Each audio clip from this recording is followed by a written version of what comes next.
Close our eyes. Thank you, Abba Father. Thank you, Jesus. Thank you, Holy Spirit. Thank you, Holy Spirit, that you have called us to this place. Thank you that you have heard our prayers. You have seen our needs. And then you have brought us here so that we can receive the word of God. The word that sets us free. The word in which we receive our freedom, our healing. The love that Jesus has for us. That we receive our salvation, which the blood of Jesus purchased for us. All this time, Lord, without knowing your love and without knowing what you did for us, a lot of time, a lot of our life was wasted, Lord. But no more, Lord. We are here and we are hungry for your word. And thank you, Lord, that you have sown the seed of your word in our life. Thank you that you are helping us to take that seed, to sow it deep in our life, to nurture it, to water it, to take care of it, so that that seed, that incorruptible seed of your word which is sown in our life, bears 100-fold harvest in our life. Everything that you have in store for us, Lord, we experience it through your word. Thank you, Holy Spirit, for speaking to us right now. And thank you for breaking down the word of God for us. Thank you for teaching us the truth from the word, the truth about your kingdom, the truth about what Jesus did for us. We open our hearts and our minds, Lord, to your word. Thank you, Holy Spirit, for enlightening the eyes of our understanding.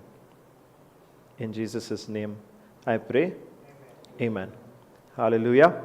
Thank you, Jesus.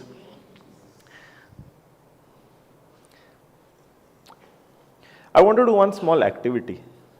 And for that I need two people.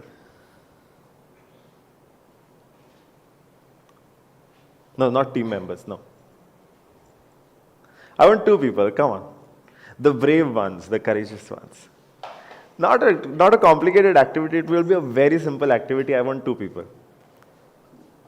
Wow, praise God. Thank you, Jesus. Yeah. I'll take the two of them. No, come, it's okay. He'll get another chance. No problem. Okay? So now, what I want you to do is, each of you have a goal. Okay? Now, you see these 5 chairs. You are gonna stack those chairs one upon the other. Okay? That is your task. Okay? Put those chairs one upon the other. But your task is to remove those chairs.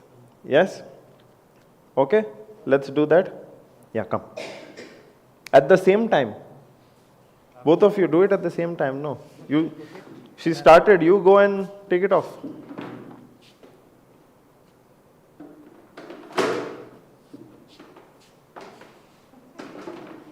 Why are you allowing her? Take it off. No pushing. Come on.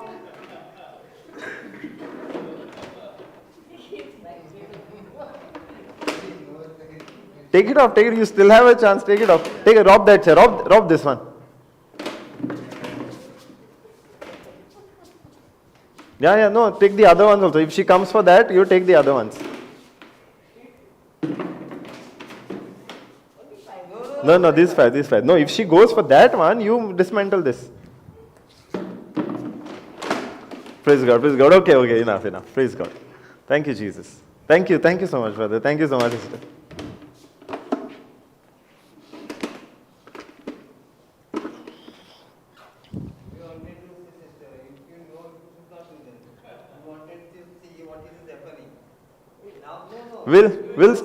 We'll still learn that, no problem. Okay, now the reason I asked her to do is, now imagine this, okay? She was putting all the chairs together. She had one particular goal. Yeah? Now his task was to remove everything. Now one is putting something together, the other one, now if he had succeeded, sister was very good at defending, no? Did you play kabaddi by any chance? I saw, and I whistled with the kabaddi. Praise God. We could make out all that training that she got, no? Thank you, Jesus. But you were very good at defending. But imagine, she was putting all the chairs together. She was building that stack.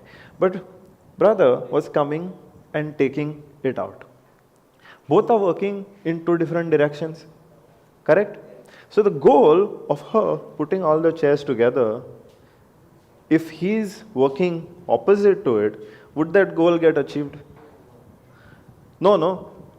One is working to build it up. The other is working to dismantle it. Correct? That is exactly what is happening between God and us. Exactly what is happening between God and us. Now God, what does Jeremiah 29:11 says? God has a plan for us, plan for our welfare, plan for our, not for our harm, but for our good, for our prosperity. Yes? Now God has a plan. God has a very good plan of building ourselves up. But we are going, and through different things that we do, we are undoing His plans. We are working in the opposite direction of what God is trying to do in our life.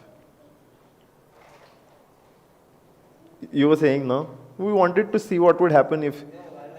In that also, she gave us a very important lesson that we should not allow to do that. We should not allow to do that. We ourselves should, instead of working against what God is doing, we should work with Him so that His plan for our life, plans which He has for our welfare, for our well-being, not for our harm, but for our good. Those plans are fulfilled in our life. Now, a lot of times we see things not working out in our life. Correct? Have you had that period where nothing was working out? You had certain dreams, you had certain goals, you wanted something to happen in your life. You even prayed about it. But nothing happened. It wasn't working out. Correct? Yes? Any period in your life you've had like that? Where you prayed, you knew God, it was the will of God for you. You knew God had already promised it to you. You prayed, you did everything you could, still it was not working out. And that time, it might have felt like, why is God not hearing my prayer? Has it felt like that? Why is God not hearing my prayer? Why are things not working out for me? They're working out for everybody else. Why are they not working out for me? What we might have not realized is that God is working, and God is always working for us. But we are the ones who are working opposite to Him, working in opposition to Him, and dismantling whatever He has done for our life. Let's take a simple example. Jesus died on the cross. He earned our salvation. And one of the things that come with salvation is total, complete, perfect health. Yes? Yes? Everybody agrees? Yes? Say yes or no. So healing is part of our salvation. But right from our childhood till whatever age we are at right now, how many times we would have spoken against our health? We would have spoken against our health. We speak so many times that we are going to fall sick. We get up in the morning, we see dew outside, We say, let's not go out. We'll catch a cold. We'll catch a cold. Don't run on the stairs, you'll fall down. What we are not realizing is that God has worked through Jesus to give us the blessing of health. But through our words, through our fear, we are speaking out of our own mouth and undoing what God has done. He has worked to provide us health. But we get into worry. Now, let's say somebody got cancer. Yes? Somebody got cancer. Would that create fear in you? They are living a normal life. They are not smoking, they are not drinking, they don't have any bad habits, they don't have any addictions. Yet, they got cancer. And so many people we are seeing, they get cancer. Do you know somebody in your life or in your village, anybody who has gotten cancer? You would have heard, yes? Somewhere deep down, did it create fear? Or looking at the number of people who get cancer, because it has become absolutely common, correct? Did it create even a little fear or doubt that, okay, in the future, maybe I have to take care of myself, I have to put things in place, because this is really getting very common now? Has that thought come to your mind? Praise God. If it has not come, thank you, Jesus. But a lot of people get into that trap. Now, when we get into that worry or that fear that sometime in the future, we might get it because it has become so common. We might get it. When we allow that fear, we are undoing what God has worked to do. Now, even after she has defended it for a period of time, sister defended and put together this stack. After some time, he can still come and dismantle it. What she had put together, it will still be dismantled. What she had worked to build up can be undone very quickly. That's what happens when we allow that little bit of fear to come. Now, fear can come from all different sources. And if you look at the sources from where we get our information daily, all that you can get from that is fear. One of the biggest sources of information, now how many of you read the newspaper or watch the news? Only one, brother. You watch, you hear, you watch, you read. Now, how much of good things do you get to hear in that? It is always about something that has gone wrong somewhere. Correct? Some accident somewhere, some murder somewhere, some robbery somewhere, some scam somewhere, some sickness somewhere. What is all that if we keep feeding ourselves with that information, what will we get from that? Will it be... See, there are two things that we can have. Either we can have faith or we can have fear. Both cannot work at the same time. Both cannot be inside of us at the same time. And the gateway, the way we get either faith or fear is by what we see and what we hear. The Word of God tells us that. That is not my idea. Let's go to Romans 10:17.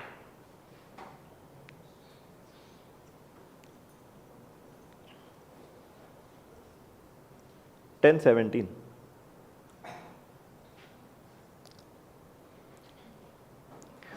So then, faith comes by hearing, and hearing by the Word of God. Okay? So one side we have faith, which the Bible tells us comes by what? Hearing. And how? Hearing what? Hearing by the Word of God. Hearing by the Word of God. That means faith comes when we hear and hear something which matches what the Word of God says. That is how faith comes. Now fear also comes by hearing. Fear also comes by hearing. But hearing what? Fear comes by hearing something which goes against the Word of God. All this news of murders and scams and diseases, all of that, is that according to God's plan and vision for the world? No, right? But it still happens. And when we hear about all those things, faith does not come. Instead of faith, fear comes. There are two things: faith and fear. Faith and fear. Now both have two different sources, but the medium is the same. The medium is hearing. It depends on what we are hearing, which decides the result. What we are hearing determines whether we are receiving faith, whether faith is coming or fear is coming. Now, in between, what is there? Hearing, correct? To hear, we need ears, correct? Who has those ears? We. So the decision that we have to make is, what are we giving our ears to? What are we giving our ears to? Because nobody can force us and force us to hear something which we don't want to hear. Correct? Every day when we spend time hearing something, it is a choice that you and I are making to hear something that is aligning with the Word of God, something that is matching with the Word of God, or something that goes against the Word of God and the things that the world is telling us. Now, you might not even hear the news. Okay? Let's say you're not hearing the news, you're not watching it on TV or even reading the newspaper. But there can still be sources from where fear comes. There can still be sources where fear comes. Through other people, through doctors, through some other books that we are reading. You might not be reading the newspaper, but a lot of people have this habit of reading horror novels. When they read horror novels, definitely their faith is gonna get built up, correct? When they read horror novels, those horror novels are full of stories about faith and people who have exercised their faith and achieved victory, correct?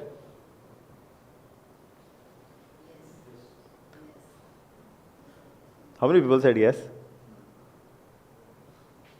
You also said yes. What I said? I said horror novels are full of stories of people who have exercised their faith and gotten.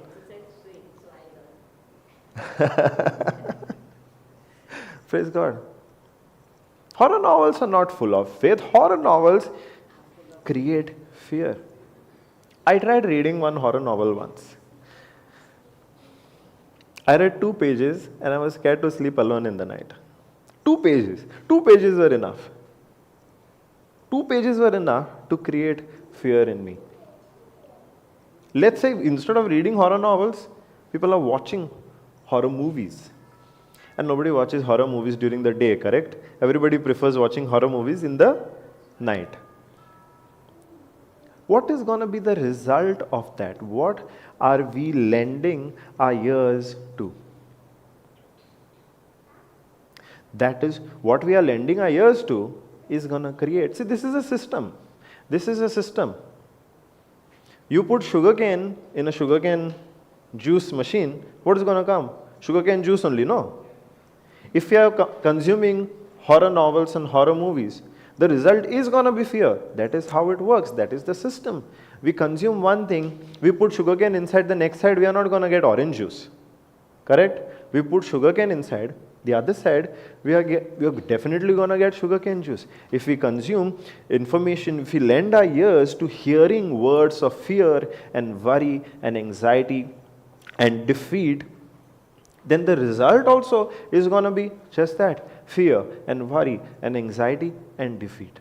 But when we lend our ears to hear by the word of God, that is when faith gets built up. That is when our faith gets built up. Now, why is faith so important? Why is faith so important?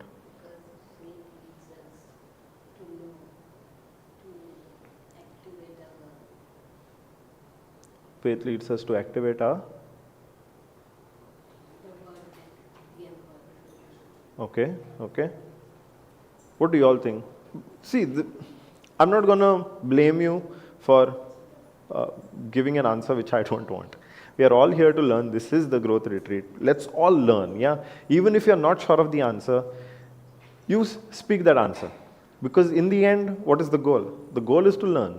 If our answer is wrong, and if you're never going to express it, we might not end up making a correction. But if we do speak it out, and if correction is needed, we'll make that correction.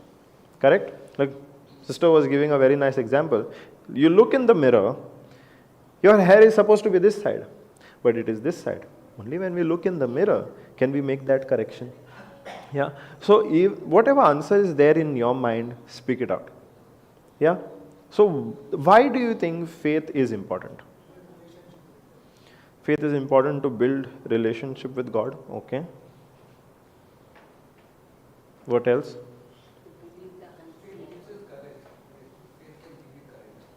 Faith can give you courage. Okay. Yeah, brother. Faith allows us or helps us walk with God. Okay. Faith is a gift from God, a grace of God. Okay. Faith helps us to believe the unseen. Okay. With faith, I can ask wisdom to God. Okay. But no, there is one very, very, very important benefit. Your brother? Faith is pleasing to God? Yes, definitely. Faith is pleasing to God. Now, faith is important because it is by faith, it is through our faith that we experience the victory that Jesus has given us. Without exercising our faith, there is no, without exercising our faith, we cannot tap into the victory that Jesus has given us.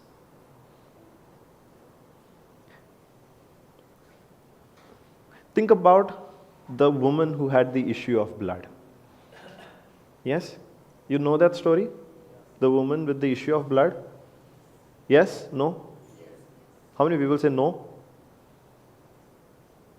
1, 2. This side, you all are aware? The story of the woman with the issue of blood.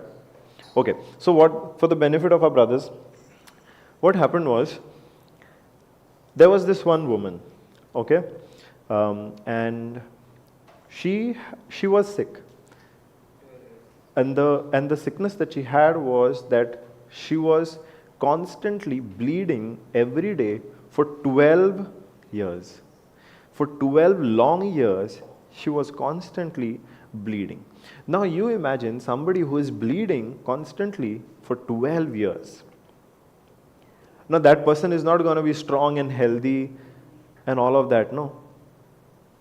Now over here, this woman went to all of the doctors to find a cure for her illness.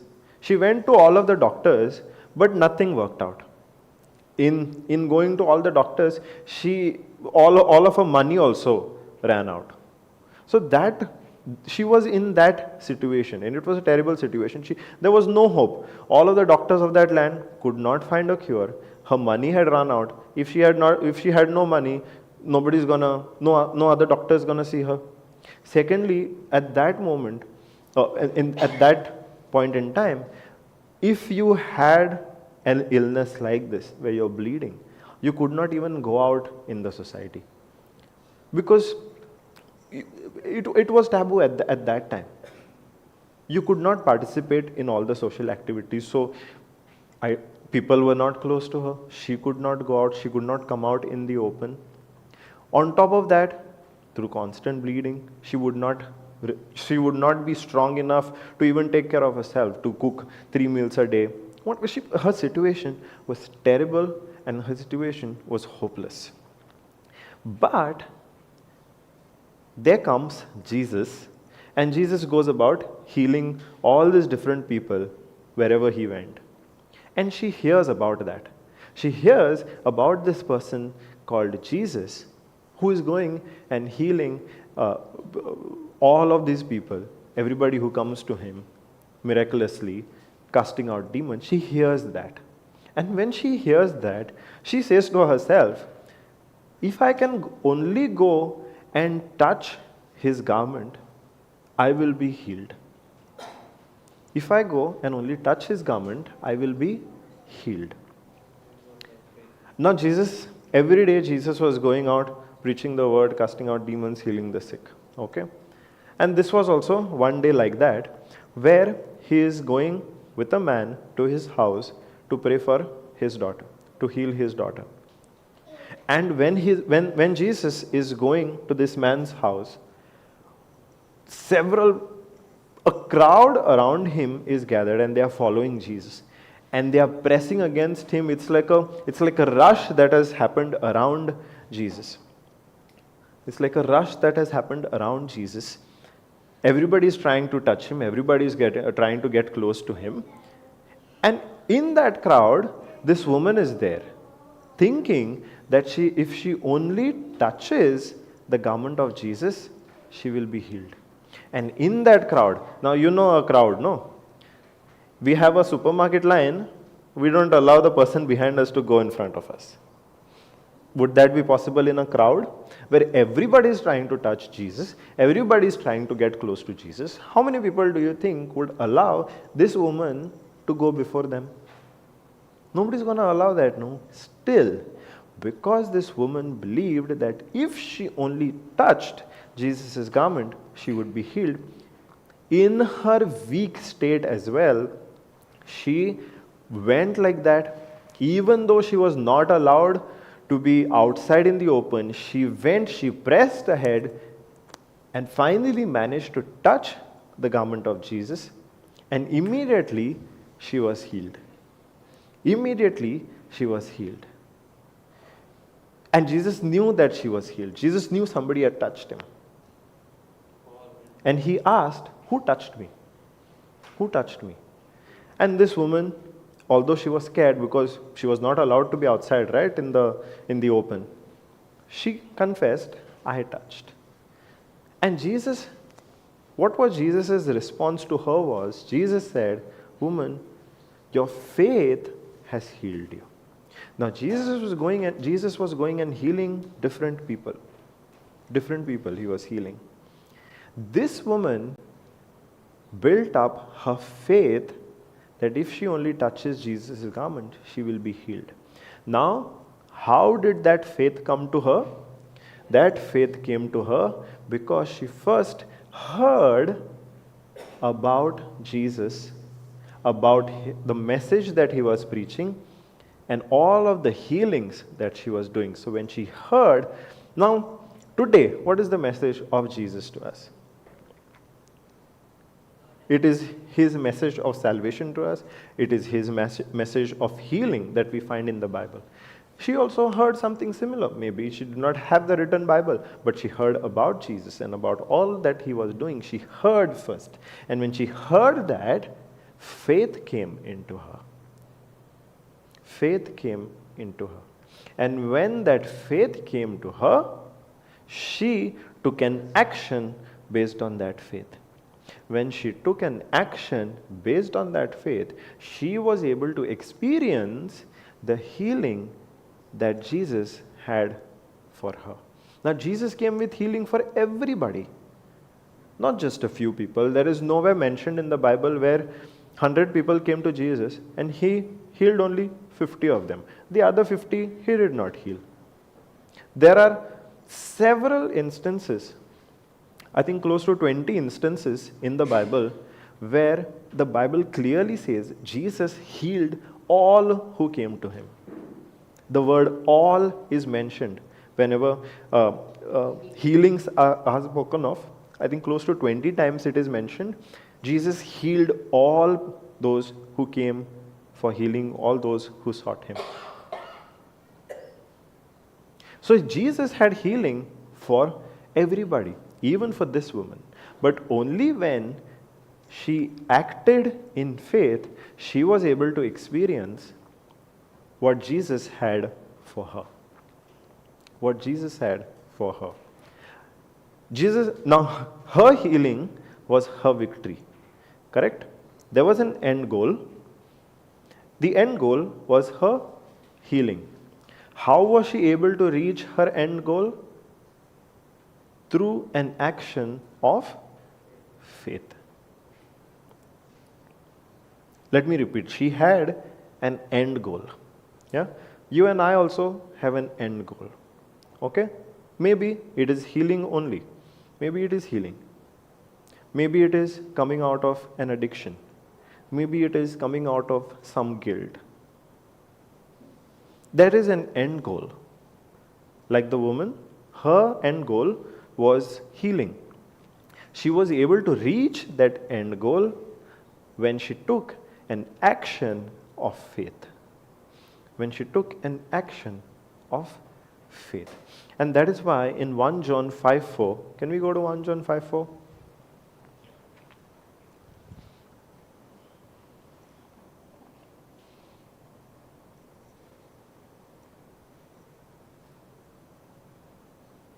For whatsoever is born of God overcomes the world. And this is the victory. This is the victory that overcomes the world. Even our faith. This should be read as, that is our faith. Now, what is the victory that overcomes the world? What is the victory that overcomes sickness? What is the victory that overcomes guilt, that overcomes addictions, that overcomes shame, that overcomes rejection? It is our faith. It is our faith. Now, faith in what? So far, is it clear to you that God has a plan for us? Yes, God has a plan for us. Now, without realizing, we might have worked against that plan. When we have allowed worry and sickness and fear and other things which do not align, which do not match with the Word of God, to enter into our heart, to enter into our life. We might have worked against it. We might have spoken by our own mouth. We might have spoken against the plan of God. Yes? But if we have to work with God, so that His plan for our life is fulfilled, so that the victory that He has for us, the end goal that He has for us is fulfilled in our life, what do we need? We need faith. Because it is that faith that takes us to that victory. Now, can we see that healing? Now, somebody gave the answer earlier. Why is faith important? Because I think you said faith helps us see the unseen. Faith helps us see the unseen. Now, you know where we falter most of the time? We know God has a plan for us. We know God wants to heal us. We know God wants to bless us. We know God has saved us. We know that in God, in Jesus, we have salvation. But the problem comes because we cannot see all those things. Can we see our healing? Like, is it a physical object like these chairs that is there in front of us? No, right? We cannot. The problem is we cannot see even to the very next day. Can we see into tomorrow what is going to happen and what is there in our life tomorrow? After 5 minutes also it's not possible. What is there in front of our eyes, we can see that. We can believe that. Now if I tell you, there is a light stand over here. Do you need faith to believe it? Do you need faith to believe it? Why? Because you can see it. Correct? You can see it. But if I tell you, there are angels over here, would you need faith to see it? Why? Because we can't see the angels. But just because we can't see them, does it mean they are not there? Does it mean we are not there? They're there, right? They're very much there. But how are you so confident that they're there?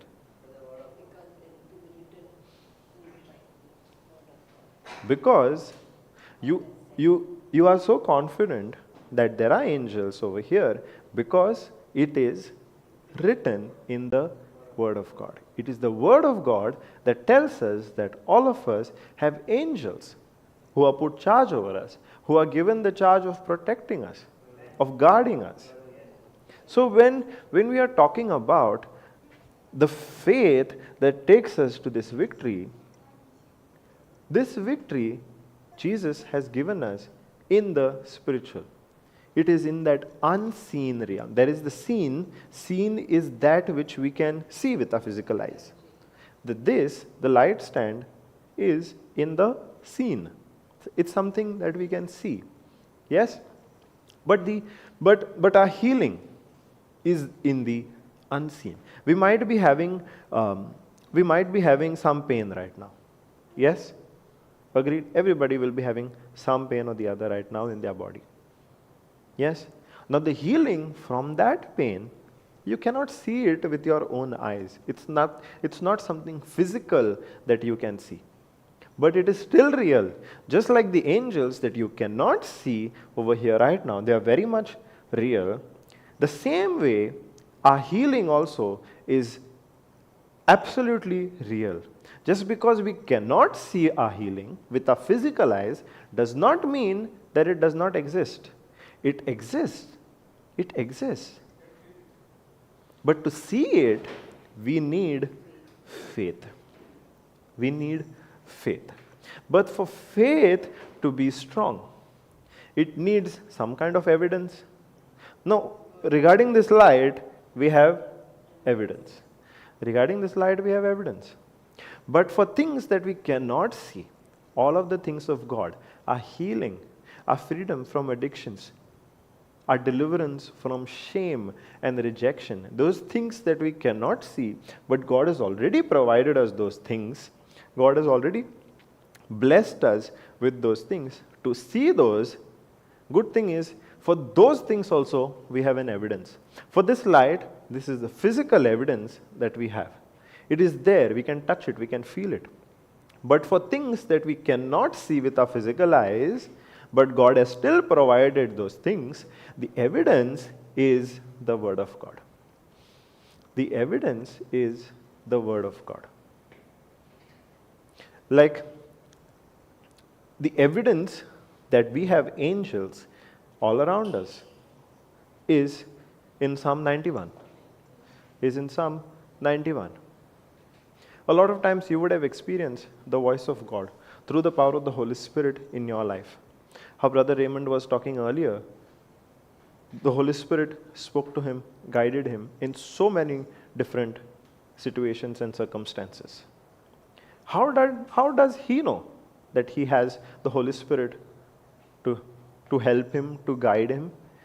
Can he see the Holy Spirit? Can he touch and feel the Holy Spirit? But he still has evidence, written evidence, that he has been given the Holy Spirit. That is in the Word. So when he is exercising his faith,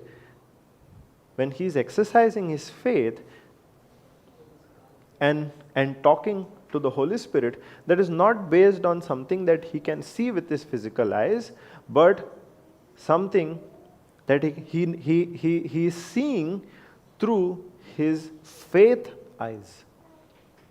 Through his faith eyes. Because with our physical eyes, we cannot see what is there in the unseen.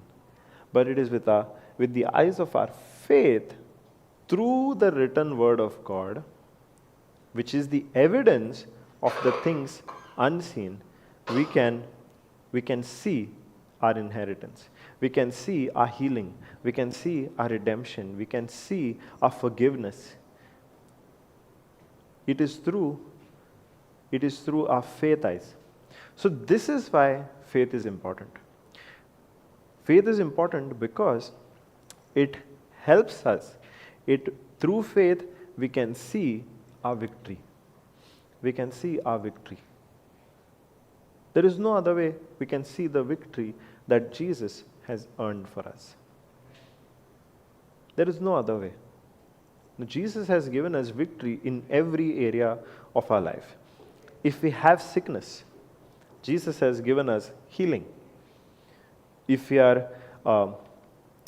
have faced rejection in our life, it is Jesus who has accepted us as his own and made us the children of God the Father. The world might have rejected us, but it is Jesus who has said, I'm not looking at all of the wrong things that you have done, all of the shameful things that you have done. I'm not looking at those. I'm not interested in those. The price is already paid. I accept you. I accept you as my own. God the Father said, I accept you through the blood of Jesus as my child, as my son, as my daughter. So in Jesus, the victory over shame is experienced through our faith. If we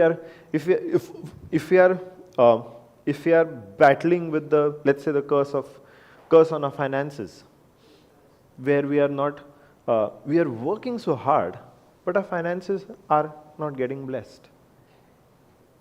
It is through Jesus that we see a victory over that, because Jesus has died and shed his blood to lift that curse from our finances. And not just finances, in any area of our life. In any area of our life.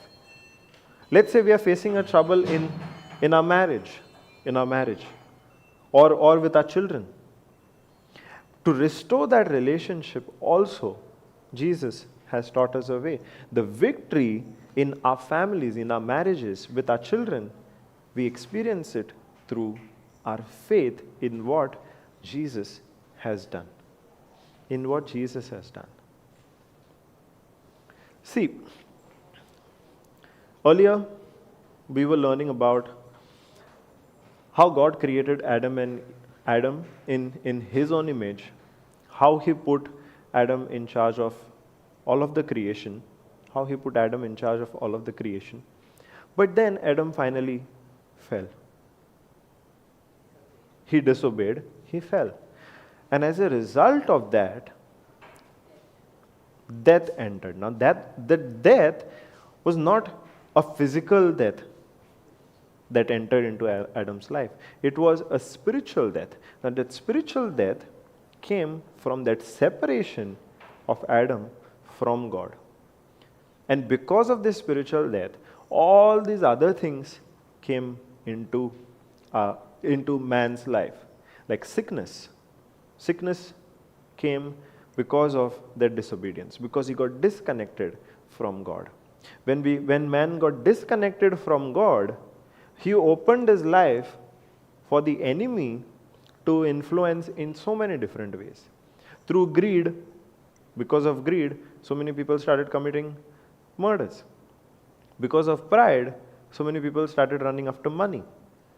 Because of all those things, many wrong things came into man's life. It was not because God punished man that all these negative things came into man's life, but it is because man opened the door of his life to the enemy.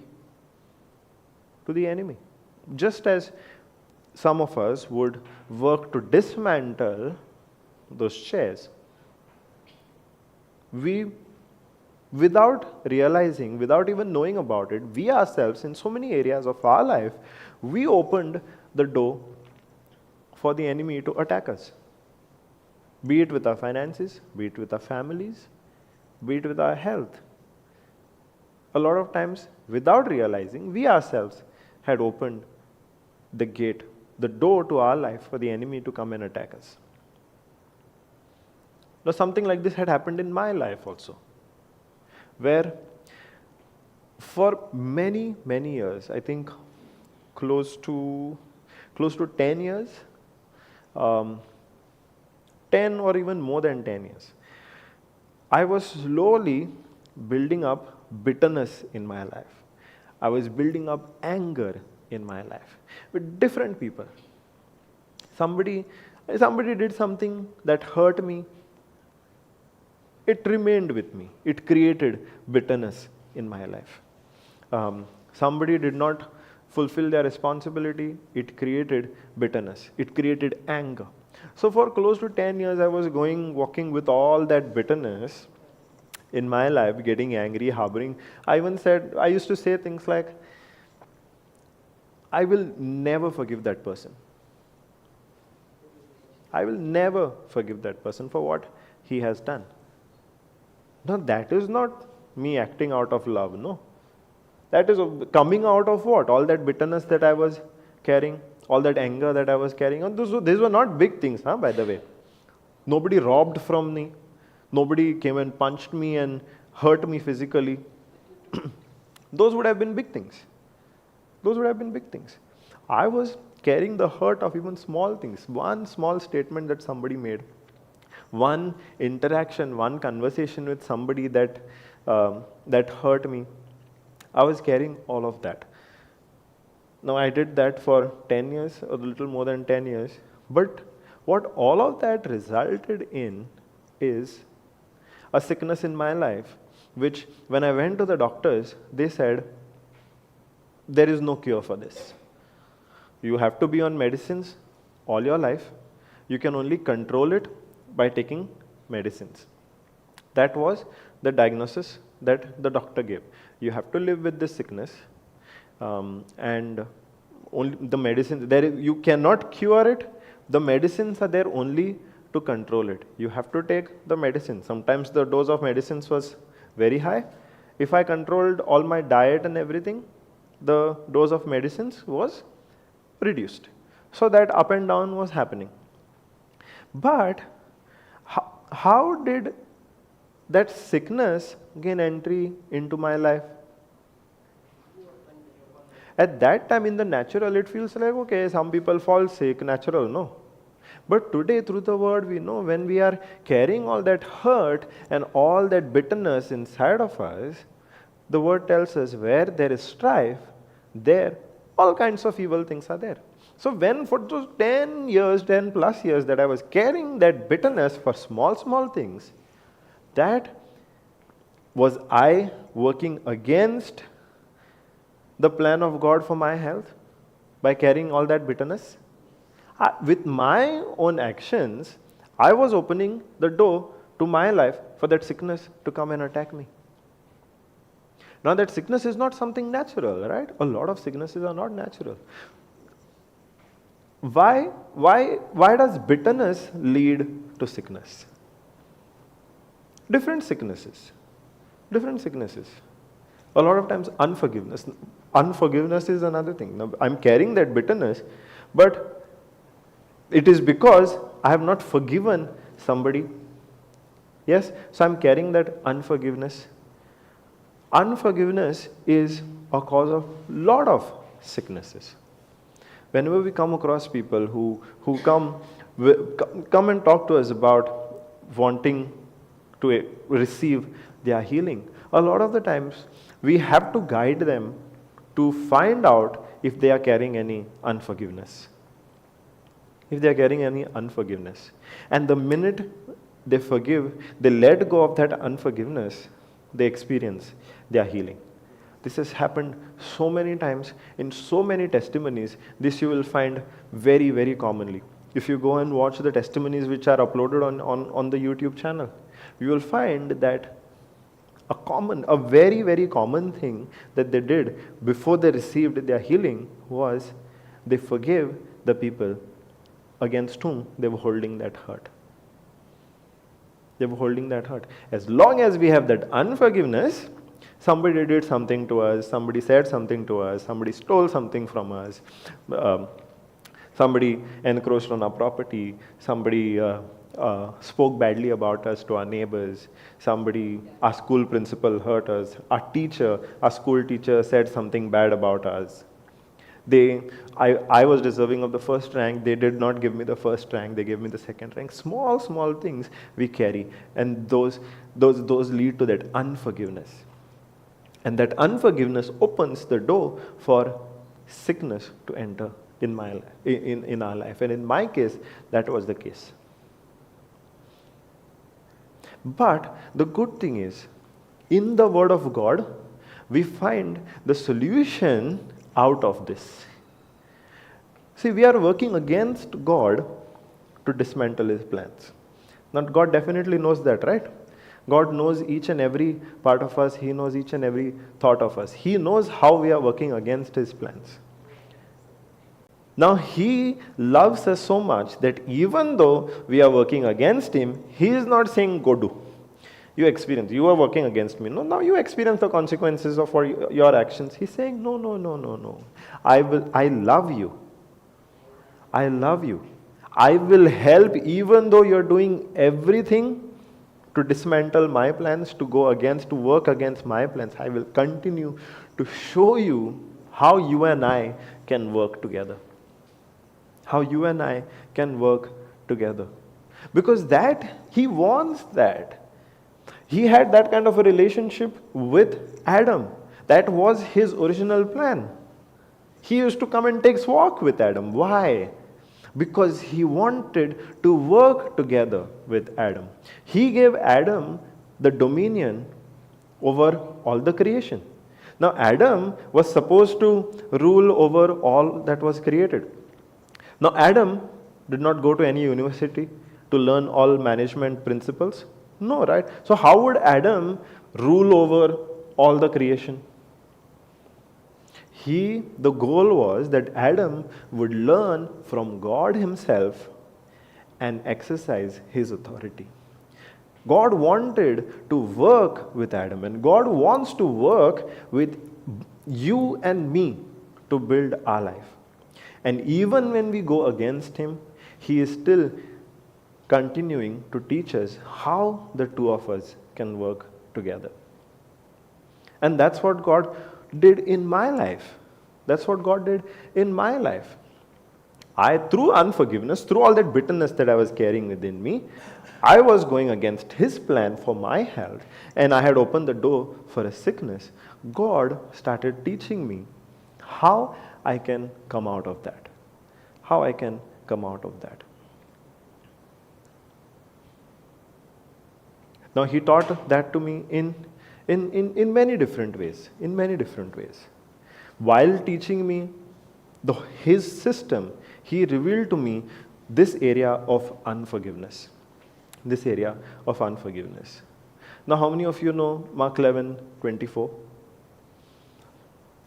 22, 23, 24. Raise your hands. Yes, no.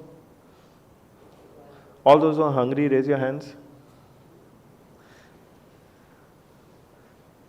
Do you know what Mark 11, 22, 23, 24 says? Yes? Can we have that, please? Earlier, brother was talking about that. When you speak and then you see. Whatever you pray for, you see, you believe that you have already received it. Okay? Okay? I'll go through this very quickly. There is a reason I'm going through this. Okay? For verily I say unto you, that whosoever shall say unto this mountain, Be thou removed, and be thou cast into the sea, and shall not doubt in his heart, but shall believe that those things which he says shall come to pass, he shall have whatsoever, scroll, he shall have whatsoever he says. Now this, everybody likes this verse. Okay? Now when you heard this verse, did you like it? Because it talks about the authority that you can have over a mountain. Where you can even speak to the mountain and the mountain obeys you. And the mountain obeys you. You can command the mountain, be thou removed, and be you removed and be cast to the sea, and the mountain will obey you. Wouldn't you like that kind of authority? Tell me honestly. Yes? Yes? Yes? You have a question, brother? You have a question? Or are you saying yes? Yes. Okay. Brother, you would like that kind of authority? Yes, you can simply... Now that mountain is referring to any problem that you have in your life, okay? So Jesus here is giving you that authority that you can speak to your problems. You can speak to the spiritual enemies that are coming against you, the spirits from the kingdom of darkness that are coming against you. You can speak to them and they have to obey you. You like that kind of authority? Yes? And here it says, you shall have whatsoever you say. That is the power in our words that God has. God created the whole universe by speaking. He has placed that same kind of power in us. That whatever we say, we will have it. Hallelujah. So that is Mark 11:23. Okay? We really like this verse. A lot of people really like this verse. Let's go to verse 24 also. That is another verse that people really, really like. And they like putting that into practice. Whenever they come across a problem, we command that problem. We tell it, we command it what to do, where to go. Be removed, go to the sea. We like exercising that kind of authority. And therefore I say unto you, what things soever, whatever things you desire, when you pray, believe that you receive them and you shall have them. You have certain desires. You have certain desires. You pray about those desires, and when you believe that those desires has come to pass, God has already fulfilled those desires, you will have them. Now these two verses combined are a favorite of many, many people. Many, many people. Now let's say you have a mountain of sickness in your life. You can command it. You are given the authority. I am not saying God has not given you the authority.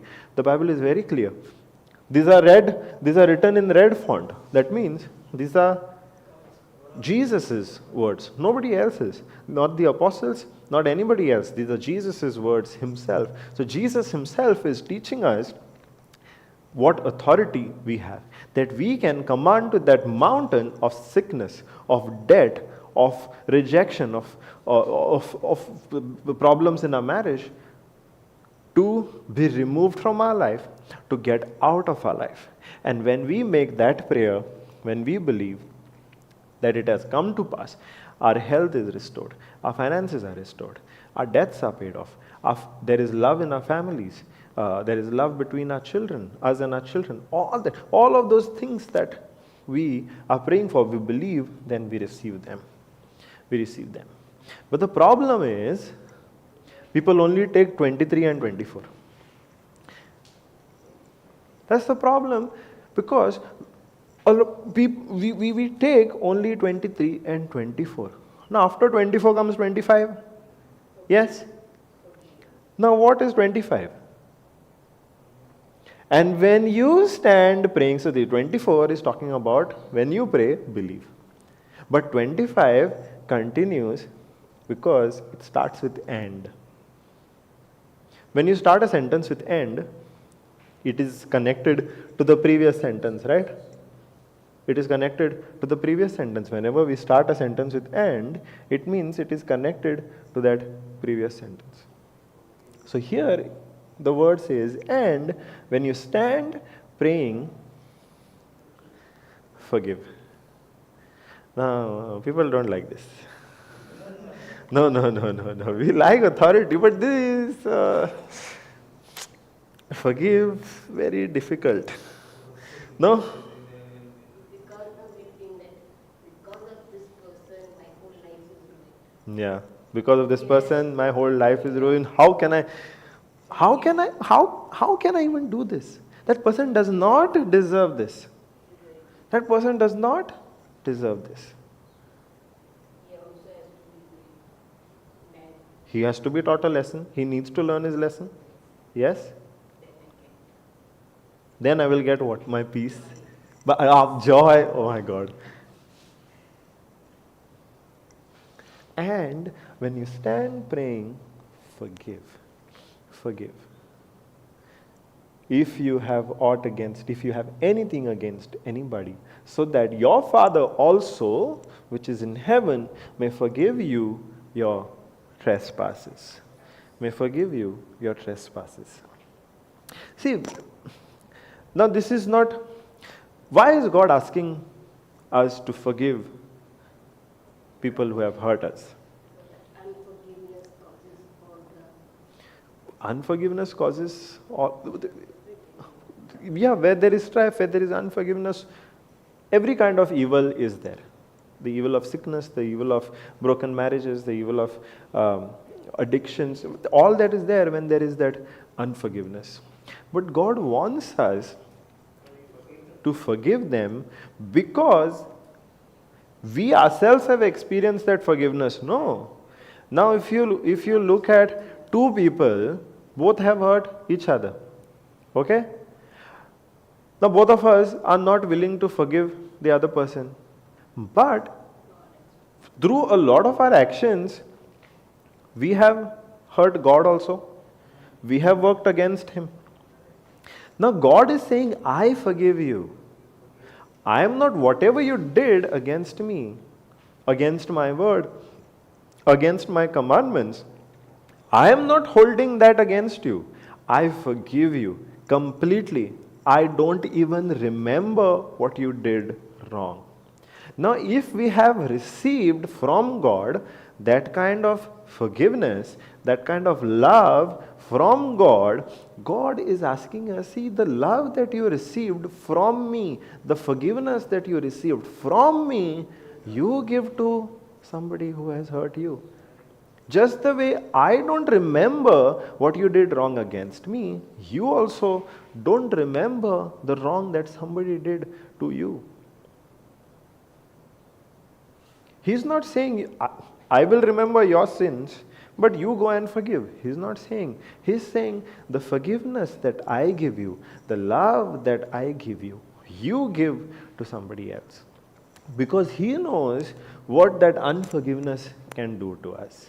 See, what is His goal? His goal is to work with us to fulfill His plan in our life. His goal is to help us experience the salvation that He has in our life. And He wants to work with us to do that. Now He knows that that unforgiveness is a block to that, to us working together. And here He is teaching us to remove that block. There are a lot of other blocks also which we'll get to learn, but here God is teaching us to remove that block. Now, I was carrying all that unforgiveness, bitterness in my life.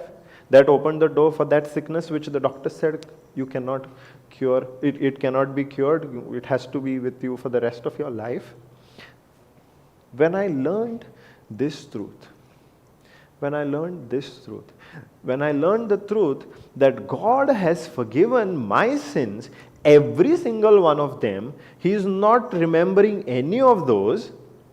Through different scriptures, He revealed to me the truth that He is not interested in taking an account of what I have done wrong.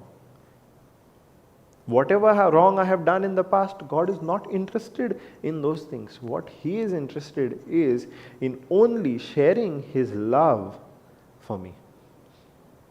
He wants our relationship to be a relationship of love, because He wants to work with me.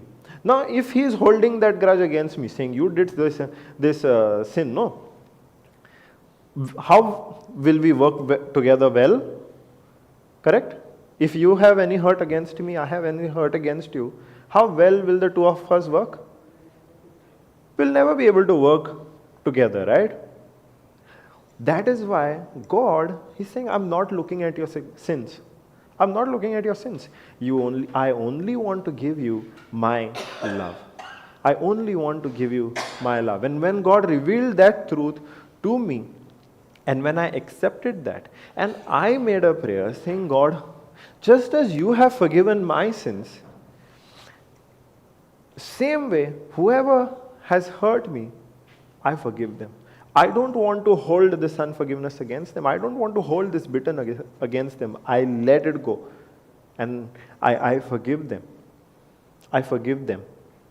The minute I took that truth I took that word, believed in it, made a prayer, which was my action of faith. I made a prayer and said, God, I let go of this forgiveness. The sickness which the doctors had said is going to be there with you for the rest of your life, within 10 days, that sickness was gone out of my body. Without any sign. Some people experience so much of pain. I did not have to go through that. The sickness had vanished out of my body in a matter of 10 days. In a matter of 10 days. Which the doctor had said will be with you for the rest of your life. How was that able? How was that possible? Because, see, God wanted to work healing in my life. God wanted to work healing in my life. Now, all these years, I was working against Him. I was working against His plan. Because earlier we learned there is power in our tongue. Power over life and death is in our tongue. I was constantly speaking against my own health. The minute I got the report of that sickness, everybody in my life knew that there is some sickness in my body. Everybody. My friends knew, my family knew, my relatives knew, close relatives, far relatives, everybody knew. My colleagues knew, everybody knew. What was I going and confessing? I am sick, I am sick, I am sick, I am sick, I am sick, I am sick. By speaking that word, I am sick, I was working against the plan of healing that God had for my life. Without knowing, I did not know the truth that God had a plan of healing for my life. I even, for a time, I even thought that maybe God did send that sickness in my life for some reason. Maybe He wants to teach me a lesson. I did not know that is not how God works. God does not send sickness in our life to teach us some kind of lesson. No, that's not His system. That is not God's system. That is not how He works. But I did not know that. I did not have any knowledge of what God's plan for me was. At that time also, I knew Jeremiah 29:11. But if you ask me, what exactly is the plan? What exactly does God want in your life? I had no clue. And because I was ignorant, I did not have the knowledge. Through my own ignorance, through my own words, through my own fear, I was working against God. I was working against the plan that He had for my life. But the minute I made the correction, and I acted in faith, I believed. See, where was my healing? Could I see it? No, right? No. But along with this word, along with this truth that I need to forgive because I am already forgiven, along with this, I also received 1 Peter 2:24. I also received the understanding of 1 Peter 2:24. Can we go to 1 Peter 2:24? We saw it earlier. We'll look at it again. 1 Peter 2:24.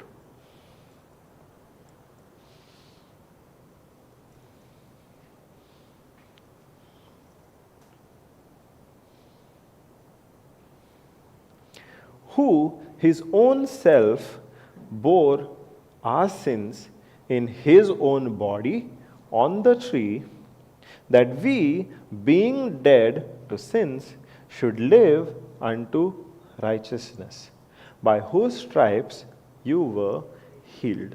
Okay? Now I want you to focus on this last part. Yes, there is this part also. We'll get to that. I'll touch on that briefly. But I want you to focus on this last part. It says, by whose stripes, that means by Jesus' stripes, you were healed. Now here it says you were. That means it's in the past tense. It's in the past tense, meaning that it has already happened. Now, why has it already happened? How are we already healed? Now, earlier, remember I told you, sickness entered as a result of man being disconnected from God. He was one with God, but then he got disconnected because of disobedience. And when he got disconnected from God, one of the bad things that came into his life is sickness. Not because God punished him, but it was a consequence. A consequence. You put sugarcane inside, sugarcane juice comes out. The same way, you put disobedience inside, the other side, sickness comes, poverty comes, all those negative things come. That is the consequence of it.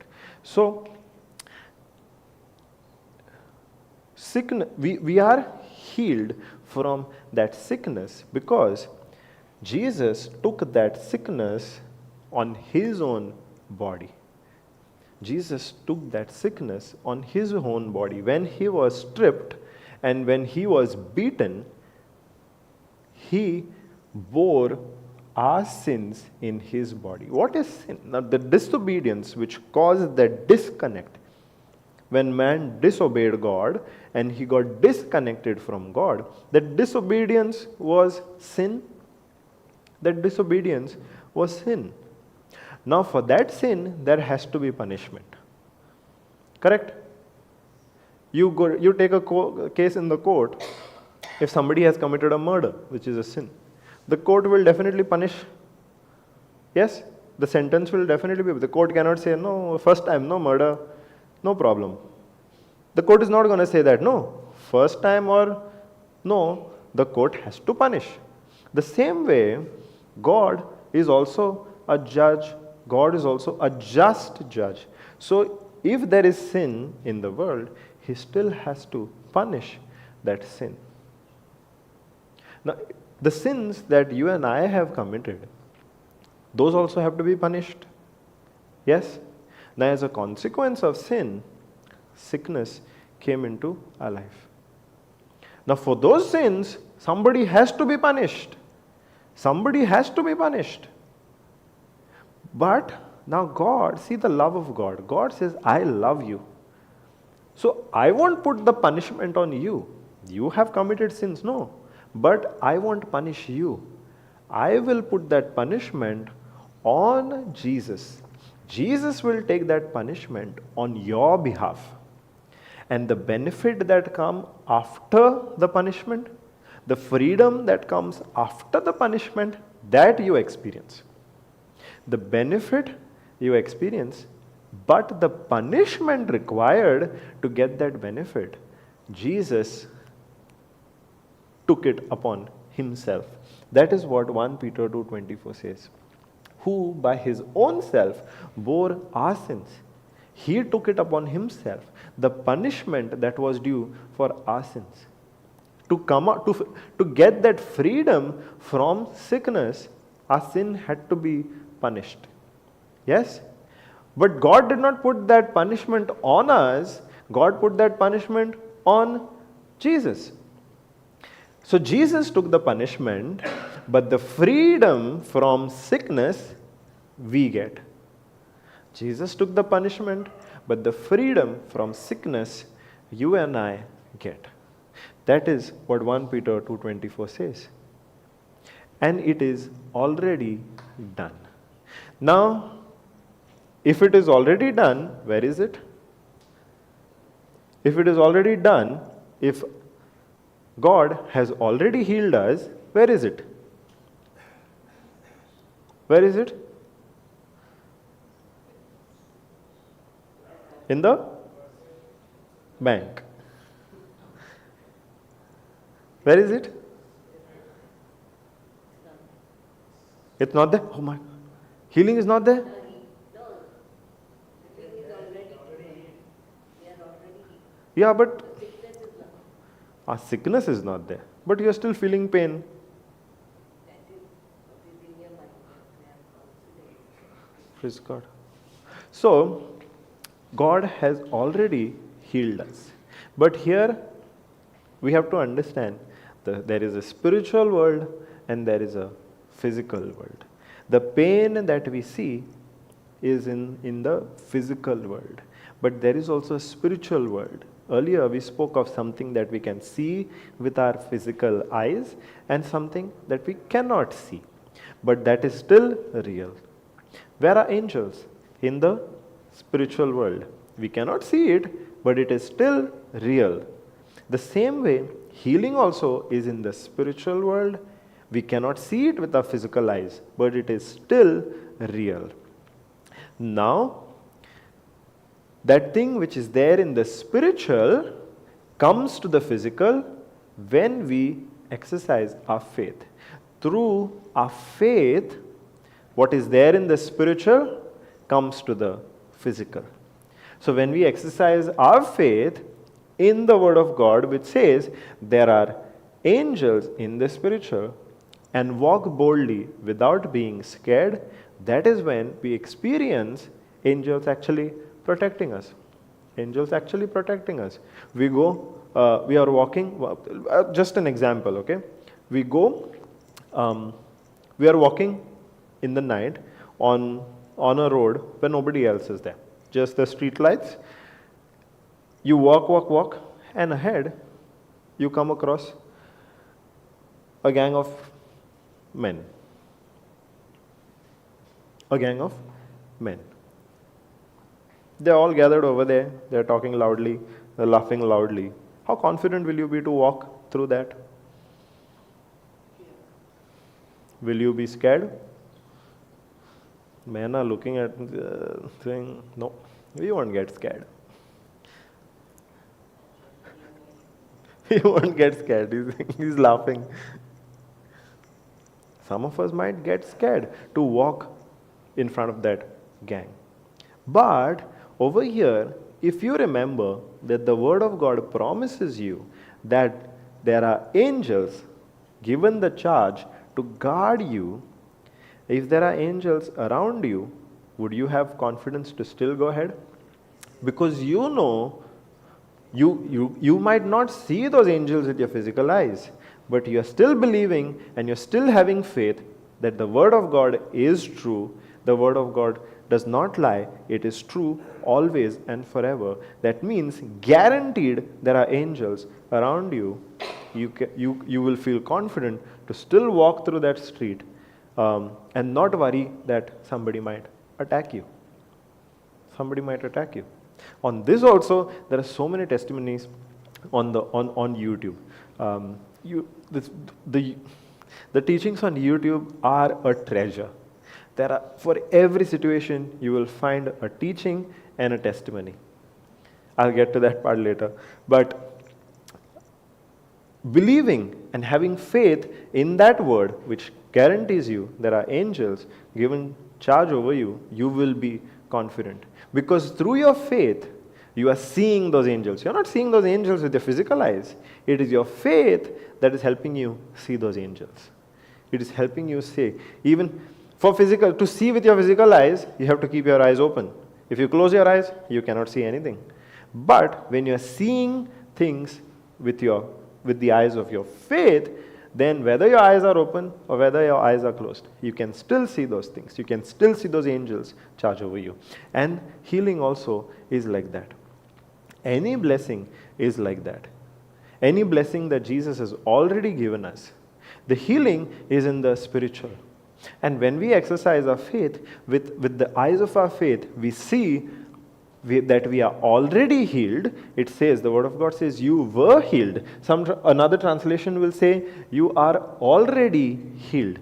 When with the eyes of our faith, we see ourselves healed and act as if we are already healed, that is when that healing which is there in the spiritual comes to the physical.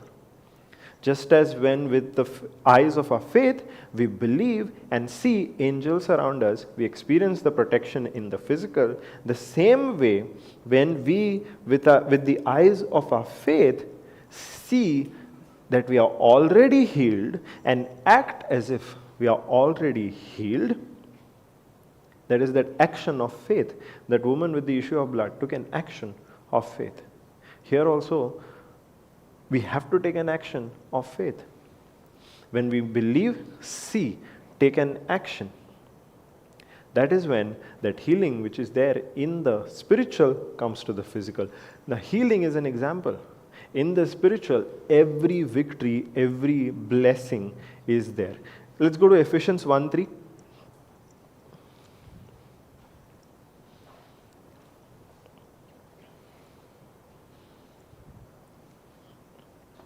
Blessed be the God and Father of our Lord Jesus Christ, who has blessed us with all spiritual blessings. Okay, let's focus on that.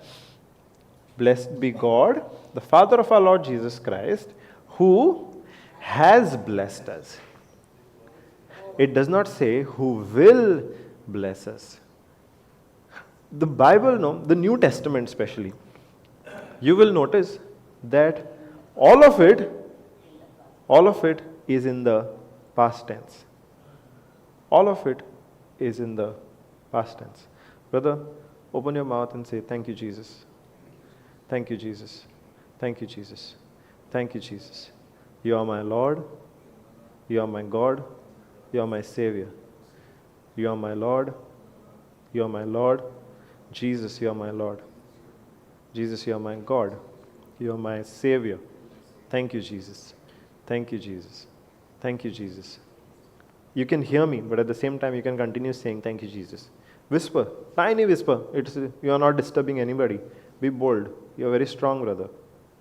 You can whisper, thank you, Jesus. Thank you, Jesus. Thank you, Jesus. Keep saying it. You can continue hearing us.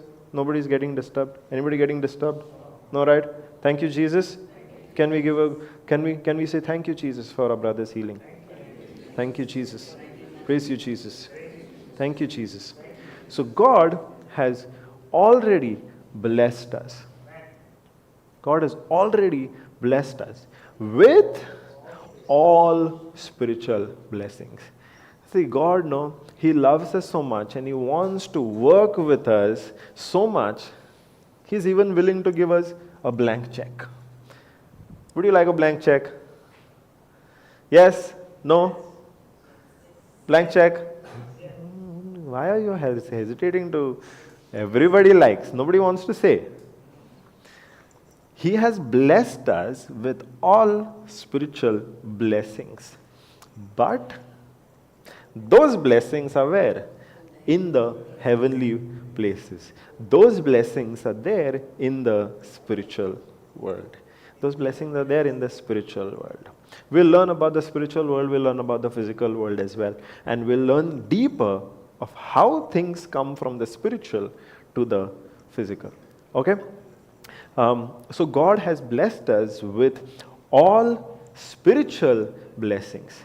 God has blessed us with healing. God has blessed us with forgiveness. God has blessed us with freedom from addictions, freedom from rejection, freedom from shame, and every kind of things. He has blessed us with good health, prosperity, love, of all spiritual blessings in the heavenly places. Where is our forgiveness? In the spiritual. When we believe, we receive it from spiritual to the... Brother, continue saying, thank you, Jesus. Thank you, Jesus. You can keep whispering, keep whispering. Those things come from the spiritual to the physical. To the physical. But for those things to come from the spiritual to the physical, the connection is our faith. The connection is our faith. The healing of the woman with the issue of blood was there in the spiritual. For it to come from the spiritual to the physical, it was faith. For our blessings, which God has already given us, whatever blessing that you are seeking, it is already there in the spiritual. But it is our faith that connects us to the victory.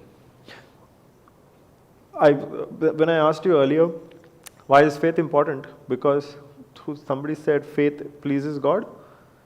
Faith pleases God. Why does faith please God? Because it is our faith that allows God to work with us. See, God wants to work with us. But without our faith, will we work with Him? No. We'll work against Him. When we have faith, when we exercise our faith, we are working with God, which is the very thing that God wants. And now, when we are working with Him, we can experience that victory which He has for us in every area of our life. In every area of our life. Hallelujah. Now, there will be things coming to dismantle. There will be thoughts coming to go against the plan of God. But will you be like our dear sister and guard yourself against anything that comes against dismantling God's plan? See how she fought. In that also, there is a very important lesson. She fought to fulfill her purpose. She fought. She did not allow something that came against her plan, her goal getting fulfilled.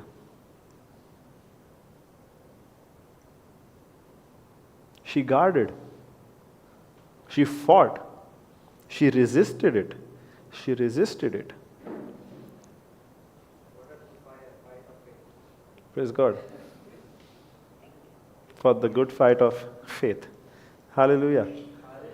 Thank you, Jesus. Thank you, Jesus. Thank you, Jesus. So that is our task. Now that is one part of it. We'll learn more about how do we actually exercise our faith. How do we actually take an action of faith? Which are those things where we need to make corrections? Yeah? But what we will meditate on today as you prepare to sleep. There is still time as you prepare to sleep. Think about those areas. Think about how you are working against God. Maybe through your words, you are speaking words opposite to what the Word of God says. Yeah? Maybe you are holding some kind of unforgiveness, bitterness. Maybe you have some kind of fear. Maybe in some area of your life, you are so focused on yourself that you have gotten into pride. Reflect on those. Not so that you feel condemned, that you are doing so much of wrong, but to identify those areas where you can make correction. Because this is just the first day. The more we learn, the more we will see areas where we need to make correction. Yes? So, let's meditate on that. You have noted down some scriptures. So, let's not, after the session is over, usually we break for lunch, tea or dinner. But when you do come back from lunch, breakfast, lunch, tea break, dinner, spend some time going through the scriptures that you have noted down. Going through the scriptures that were covered in the previous session or the session before that. Anything where the Spirit leads you. Yeah? Go through those scriptures so that a lot of times it has happened with me also. I attended a lot of retreats where I noted down scriptures and they just remain just quotations that I took down in a notebook, and that after I went home, the notebook, we don't want that to happen. It must have happened with you also, possible, but we don't want that to happen. If the outcome is not gotten, all this time is wasted. And let's not do that. Let's go through the scriptures. How many of you have carried the Bible? Okay, almost everybody has carried the Bible. If you don't have the Bible, you will physical copy. If you don't have, you will have on the phone. So you can read those scriptures, read the scriptures before it, after it also, but spend that time going through the scriptures. If you want to listen to the teachings again, you will still find those teachings on YouTube, because immediately the teachings are available on YouTube. So you can go to YouTube also, listen to it again. Any part that you want to revisit, you can go and listen to that teaching. So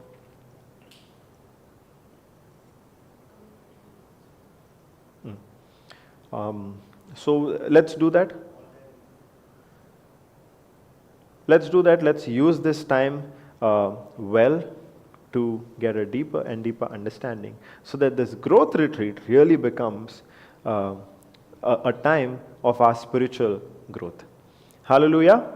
Thank you, Jesus. Praise you, Jesus. Shall we all stand and close our eyes?